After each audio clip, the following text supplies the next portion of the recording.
Hi అందరికీ, welcome back to Uma వంటిల్లు. ఈరోజు మన వంటింట్లో వంకాయ ఎండు చేప కూర అయితే చేసుకుందాం. వంకాయ అంటే చాలామందికి నచ్చదు, నేను ఒప్పుకుంటాను. కానీ వండే విధానంలో వండితే ఏ కూర అయినా సరే చాలా అంటే చాలా బాగుంటుంది. నేను అనడం కాదు, ఈ విధంగా ట్రై చేసి ఒకసారి తిని చూడండి, మీరే ఆ మాట అంటారు. రెసిపీలోకి అయితే వెళ్ళిపోదాము. నేనైతే ఇక్కడ ఎండు చేపలు తీసుకున్నాను. పాల సొర అంటారు కదా, అంటే సొర చేపల్లో పిల్ల సొరలు అనమాట. అవైతే తీసుకున్నాను. నేను ఒక 7-8 తీసుకున్నాను. అన్ని రకాల ఎండు చేపలలాగా ఇవి ఓన్లీ క్లీన్ చేస్తే సరిపోదు. వేడి నీటిలో వేసుకొని ఆ తోలంతా తీసుకోవాలి. సాఫ్ట్గా వచ్చేస్తుంది ముక్క అనేది. అప్పటి వరకు వేడి నీటిలోనే వేసుకొని కడుక్కోవాలి శుభ్రంగా.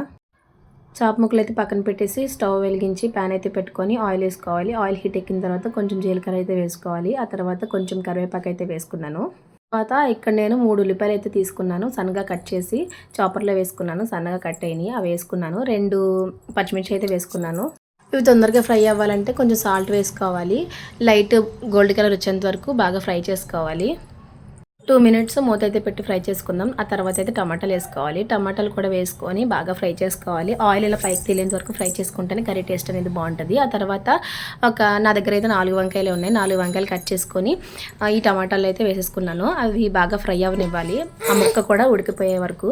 అదేవిధంగా పక్కనైతే ఎండు చేపలు వేపుకోవాలి. ఇవి డైరెక్ట్గా వేసుకుంటే బాగోదన్నమాట కర్రీ అనేది. పక్కన ఆయిల్ వేసుకొని ఎండు చేపలు ఫ్రై చేసుకుంటేనే కర్రీ అనేది బాగుంటుంది. ఫస్ట్ అయితే ఫ్రై చేసేసుకొని పక్కన పెట్టుకుందాం. వంకాయ ముక్కలు అనేవి బాగా ఫ్రై చేసుకోవాలి. ముక్క అనేది పడేంత వరకు మనం కలుపుతూ ఫ్రై చేస్తూనే ఉండాలి. ఆ తర్వాత ఒక స్పూన్ కారం అయితే వేసుకున్నాను. మీ టేస్ట్ తగ్గట్టు కారం అయితే వేసుకోండి.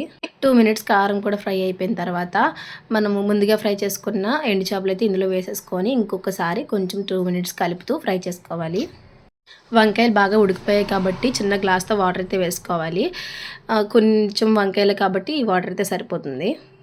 5 నిమిషాలు మీడియం ఫ్లేమ్లో మూత పెట్టుకుని ఉడికించుకుంటే కూర అయితే రెడీ అయిపోతుంది. చూసారా, ఆయిల్ పైకి తేలి ఎంత బాగా కుక్ అయిందో. లాస్ట్లో ఇలా కొత్తిమీర అయితే వేసుకొని స్టవ్ ఆఫ్ చేసుకుంటే చాలా టేస్టీగా ఉండే వంకాయ ఎండు చేప అయితే రెడీ అయిపోతుంది. ఈ కర్రీ చేసినప్పుడు అయితే నాకు జలుబు అనమాట, అస్సలు నోరేం బాగాలేదు.